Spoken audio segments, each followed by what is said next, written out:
All right, we have some breaking news injected right into your feed. A court has just blocked Trump's Liberation Day tariffs and said that his sweeping global tariff plan is illegal. Add illegal to the long list of words. Not only is it incoherent, dumb, corrupt, I mean, it leaves the door open for favors and wide open corruption, but it is straight up illegal. This is a dramatic blow to the Trump admin's plan and his Liberation Day tariffs, which were already just like nonsense. Look at this dude. Look at this showman with blonde ass hair, orange ass skin, and like the dumbest, biggest chart you've ever seen of reciprocal tariffs. But let's break this down. A 3-judge panel at the U.S. Court of International Trade, 3 judges ruled against Trump. And it's not even about tariffs. This case is broadly just about presidential power and legislative power. It's about broader constitutional questions that arise when one man tries to use the executive branch to reshape the global economy under the banner of an emergency. It all goes back to the emergency question. So, a 3-judge panel at the U.S. Court of International Trade, a relatively low-profile court in Manhattan, ruled Wednesday to halt Trump's global tariffs that he imposed, citing emergency economic powers, including his Liberation Day tariffs imposed on April 2nd and tariffs earlier placed against China, Mexico, and Canada designed to combat fentanyl coming into the United States. Let's draw a distinction here.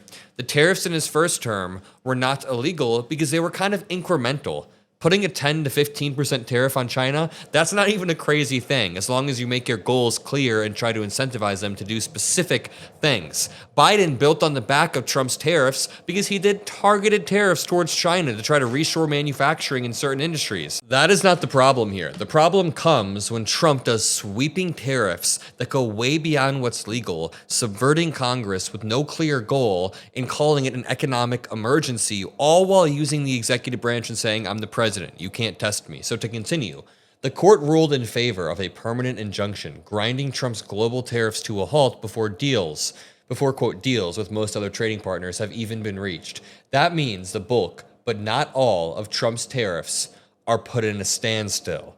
And honestly, to be 100% honest, like, of course I'm going to be honest, this is just saving Trump from himself. The court just kind of stepped in and saved Trump from his own inevitable economic destruction, which we're still not saved from because certain ports are already freezing and we're already seeing the effects at Walmart, at Target, at many stores. But like, honestly, this just saves Trump. Like, this is good for Trump if you really think about it. The lawsuit was filed by the libertarian legal advocacy group Liberty Justice Center in April. Stock futures surged on the ruling. Dow futures rose nearly 500 points, or 1.1%. The broader S&P 500 futures were up 1.4%, and NASDAQ futures were 1.6% higher in after-hours trading, meaning people were excited. On April 2nd, Trump announced his quote-unquote reciprocal tariffs that didn't quite make sense, imposing significant levies on imports. Trump implemented these tariffs without Congress by invoking the International Emergency Economic Powers Act. And this is where it begins to get interesting because the court steps in. So, if you can make sure to drop a like, make sure to subscribe, drop some blue hearts to help boost the truth. It's an independent news channel. I'm completely independent. I'm an affiliate of MeidasTouch, but we're all independent out there. No donors, nothing, just you guys. So I appreciate you guys more than you know.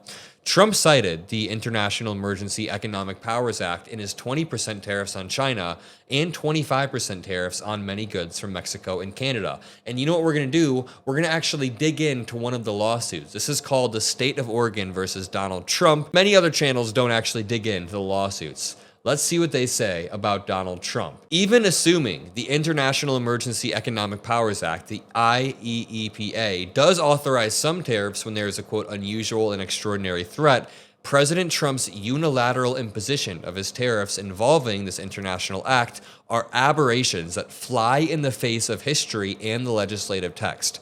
The novelty of citing this IEEPA for the carte blanche tariff authority for the president has exercised is itself good reason to treat these orders with suspicion. The powers explicitly set forth by the IEEPA, quote, may only be exercised to deal with an unusual and extraordinary threat with respect to which a national emergency has been declared for purposes of this chapter and may not be exercised for any other purpose. That is the quote right there. If you're arguing with people, that is the quote saying that you can only use this for a national emergency. What's the national emergency Trump is declaring?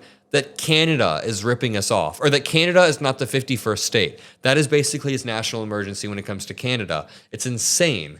The IEEPA tariff orders. Since February 1st, 2025, President Trump has issued a flurry of executive orders imposing sweeping tariffs, interspersed with other orders and memoranda modifying, suspending, and clarifying some of the tariffs imposed. The entire admin is out of sync, and the president purported to rely on IEEPA emergency powers as the substantive authority to impose all the tariffs described below.